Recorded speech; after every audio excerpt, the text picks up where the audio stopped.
Right now, Pittsburgh's best sports show is about to begin. Call us or tweet us. We've got things to talk about on the Ireland Contracting Nightly Sports Call. Good evening, everyone. Welcome inside the Fan Cave. This is the Ireland Contracting Nightly Sports Call. We do it nightly, 7 nights a week. There are no off days for this show, so call us every night at 10:35. You can do it at 412-575-2600, or hit me up on Twitter at KDPomp, or hit Chris Mueller up on Twitter, Chris Mueller PGH. And Chris, Kyle Dubas had a press conference today, and I didn't expect all that much, although if you read it pretty closely and listen to it pretty closely, I came away thinking there was a lot that he said that he actually didn't say. There was a TSN report last night that indicated that everyone except the big three were available. He talked about that a little bit and said he is listening. But also he kept coming back to the same refrain, which was, we need to get younger. We need to get younger. And that could only mean one thing. My interpretation of that is they're going to make some trades, and most likely Jake Guentzel will be with another team. Did you get that same impression? Yeah, my A1 takeaway, Bob, from what he said today was you can read between the lines when he was asked directly, straight up, about the idea of trading Guentzel, and I think that is more likely, let me put it this way, at 10:35 right now, I feel it's far more likely that they trade Jake Guentzel than I did at, say, 10:35 this morning. I think the way he handled that and talked about getting younger, and also alluded to we have to be realistic about where we are right now, which is, I think, a commentary on the standings and the way the team is playing, suggests to me that he's much more seriously inclined to trade Jake Guentzel than people, I don't know if people thought he was inclined to or not, but it's pretty clearly on his radar.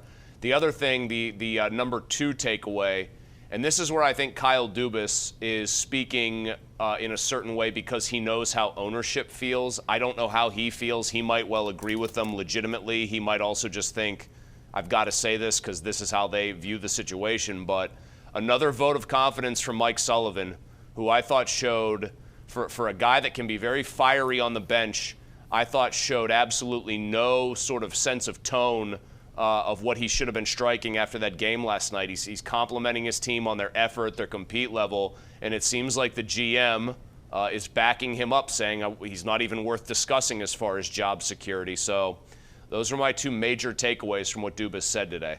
Well, I think with regard to Sullivan, I mean, it's just not in his nature to do it, to go out and throw anyone specifically under the bus. He could do it generally, and I would have thought that, that was a good example. There have been others of games that he could have come out and laid into them without mentioning names. He's not going to do a Rick Pitino and mention names, although Pitino got a win tonight against Georgetown, so maybe that worked, but Georgetown stinks. I digress. But, the bottom line is he signed through 2027, and I still think that has a big part of whatever decision they're going to make. Now, I think the biggest problem here still is what we've been talking about pretty much all year. A 13.4% power play for this unit. Last year, people were calling for, you got to make change. It was 21%. They would be in such better shape if it was 21% right now. That also has a domino effect moving down because they don't score on the power play, which puts extra pressure on everyone else to score 5-on-5, specifically the bottom six, and they're not capable of carrying that. So, that to me is the biggest problem. And that also is traceable to coaching, right? Unless these guys just don't listen. Well, I mean, even if those guys don't listen, it's still coaching, right? Because it's still Todd Reirden's job. And by the way, takeaway number 3, Todd Reirden is as good as gone the second this season ends, pretty much no matter what happens. They could click at a 50% rate the rest of the season. I guess maybe that would save his job because then they'd be a juggernaut if they were going at 50%. But I think he's done. It's even if they're not listening, Bob, and you might say, well, then that's on the players. Isn't it incumbent on a coach to get through to players? Like, when we talk about the team writ large, we don't give the coach a pass if the players aren't listening. That's why this team switches coaches midseason and ends up winning Stanley Cups. It's a coaching issue if the players are tuning the coach out. The same goes in a more micro sense for the power play. If those guys aren't listening to Todd Reirden, then that by definition is a Todd Reirden problem. Yeah. Well, I also think what he says, Sullivan, in public is different than what he says behind closed doors. I got to believe that.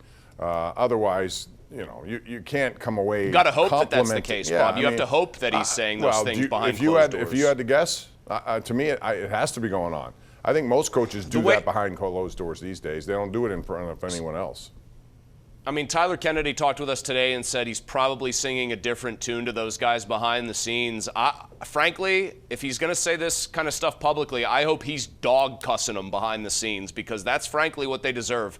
Like, to say that they had a good effort after Barzal scores because the puck is basically loose and there's Evgeny Malkin. And you know me, Bob, we've talked for a long time on this show. You know I'm a Malkin backer. You know I'm a Malkin defender to the core. Malkin just casually kind of looking at the side of his vision and then skating off for a change. Just garbage. That's just sloppy, lazy hockey all the way around. And I would hope that they're getting torn up behind the scenes for it. Yeah, and even in overtime, we can go on and on. We got to take a break, but even in overtime, they're 2-6 now, and how they allowed. Now you may say, all right, Adam Pelech is not going to score, but he did, because he was just given as much. And this was after a change. It was almost like a slow motion change. I don't know. There's a lot of things you can nitpick, but again, if the power play were at 30%, we wouldn't be having these conversations. At least I don't think so, because other parts of their team have been pretty good. We got to take a break, come back. Your opinions are coming up. It's 412-575-2600. This is the Ireland Contracting Nightly Sports Call, KDK Plus and 93.7 The Fan.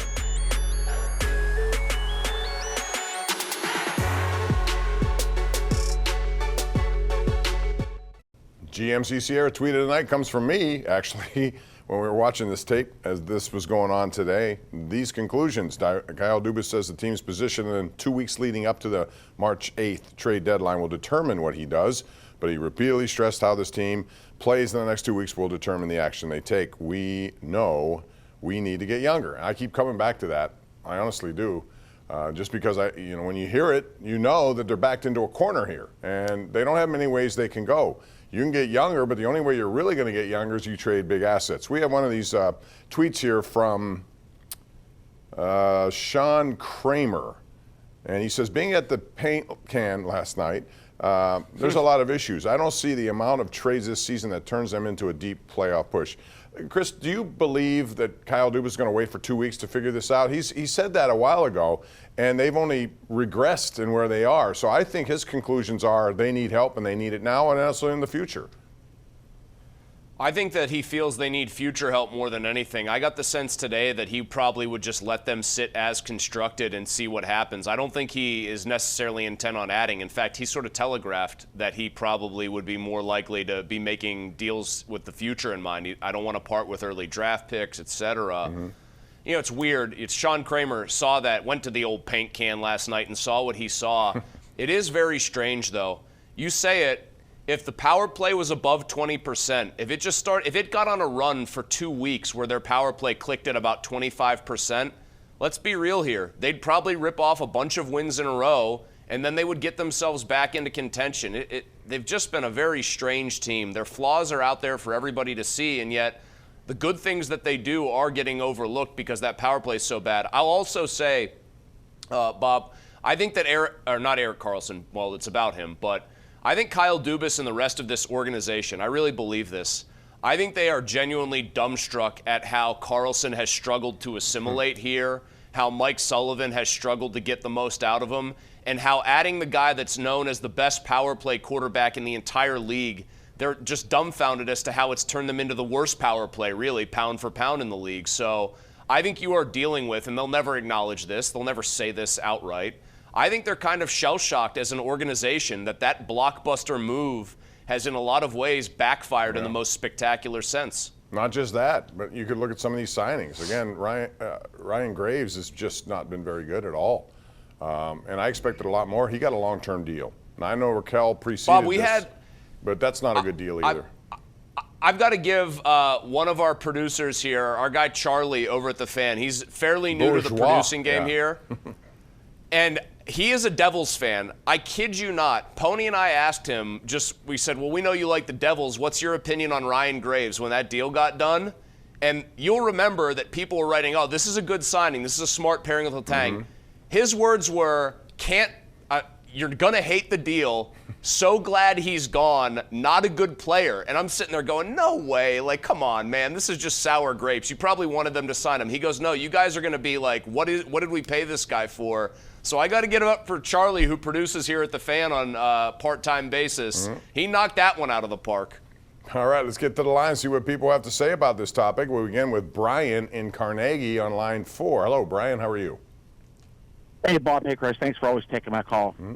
Sure. Hey, real quick, Chris, I think you really nailed a bunch on the head. A bunch of your points, especially with this team and the trades that are probably going to happen. I think that Dubas and staff know that this season's pretty much a wash, and I think they're looking forward to the future to see how they can build off the trades that they're probably going to make. And I do agree with you, Bob. I think Gensel's he's as good as gone, and I think they're already saying that these last 2 months of the season, that's it. Yeah, it's to me, it just I don't see any other conclusion based on what they said there. But the bottom line is the question: what will you get for Jay Gensel? I happen to believe, and this probably goes against what most people think, Chris. I'd be anxious to hear what you say. As a rental player, there are too many teams that are tightly congested here. There are a lot of teams that want to win Stanley Cup and really could win the Stanley Cup this year. If you're looking for scoring, he's a guy who can give it to you once he gets healthy, and he'll be healthy right after the trade deadline. So that shouldn't be a concern. But for a rental, you should be able to get a lot for a rental because you're not committed to him beyond this year. If you want to be, that's fine, but you don't have to be. So there are teams that have a lot of assets that you can pick their pocket, I think. And even though he's a rental, and even though he's at the end of a contract, I still think there's a lot of value for a team that's desperate to win. I do think there's a lot of value, and I think you said it at the start. He does that which is most coveted in the NHL, and that is just score goals. He's got a knack. He's in the right place at the right time. When he gets the puck in those spots, he finishes with regularity and with crispness. That's valuable. It really is. So he's 29. Imagine this, Bob. We always talk about how he's miscast, that he gets asked to go to the grimy areas for this team, and he's just physically, he's tough as nails, but he's not physically built for it. He's not 6'3", 220. Put him on a team that doesn't have like a pure goal scorer maybe in their top six, but does have some big bodies. Jake Gensel suddenly becomes lethal and very much worth the price. So I've come around to your position on this in the last several days thinking about it. You're right. Teams do want to win the cup. They're desperate. We're a little fat and happy in this town with Stanley Cups. And I do think you'd get a good return and should be looking for a good return, a very good return for a guy with his skill set. And if I'm Kyle Dubas, I'm going to remind all of these potential suitors that he has 58 playoff points in 58 playoff games. He is a point producer in the playoffs, so that's in his advantage there. Let's go to Sherry in Madison. Hey, Sherry, how are you? How are you doing tonight? Good. Always listen to your show. Thanks. Love talking to Chris. Have done that next door to the arena. The biggest problem here with this power play is the coach. I don't understand why Todd is still here. Let's face it, we got rid of him years ago. We drug him back. Recycling coaches doesn't work. It's time to shoot him out the door.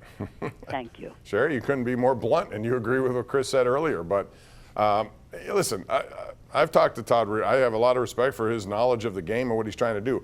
It is absolutely confounding to me that he is telling them to do what they're doing. I don't think that he is. That's why I said I think there's partial blame here to these players who, as Jaromir Jagr said on the broadcast, respect each other too much and are unwilling to do the little things that they need to do.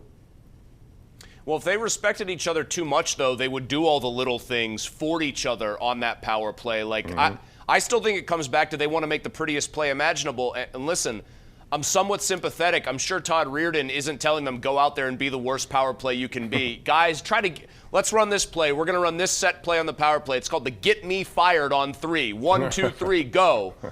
But if his message, for whatever reason, they might like him, but they don't listen to him, whatever, if it's not getting through, I'm with Sherry there. It's incumbent on the Penguins to figure out a solution, and if that means cutting Todd Reardon loose midstream and trying to jolt the power play that way, you've got to do it. I'm wondering why this current ownership group is allergic to a coaching change, even a minor one like that for an assistant coach. That's what this franchise's successes have been built on post-salary cap era. Fire Michel Therrien, here comes Dan Bylsma. Fire Mike Johnston, 2 more cups with Mike Sullivan. The idea that that's suddenly verboten now is just wild to me. And it's certainly league-wide. Edmonton got off to a rotten start. They made a coaching change, and they won 17 in a row. And now you see Patrick Waugh behind the bench with the Islanders.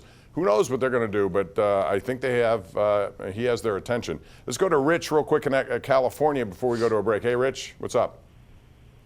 Hey, guys, how you doing tonight? Good. What's on? Good. Hey, want to change the subject up to the Steelers real quick. We keep hearing the national media Tannehill, Garoppolo, Wilson, Fields. But if Cousins. Pickett is truly planning on being the starter and Rudolph leaves, what do you think the possibility is of them trying to bring back Josh Dobbs? He proved he could start in He also proved he couldn't. and he knows the system. Nah. Chris, you?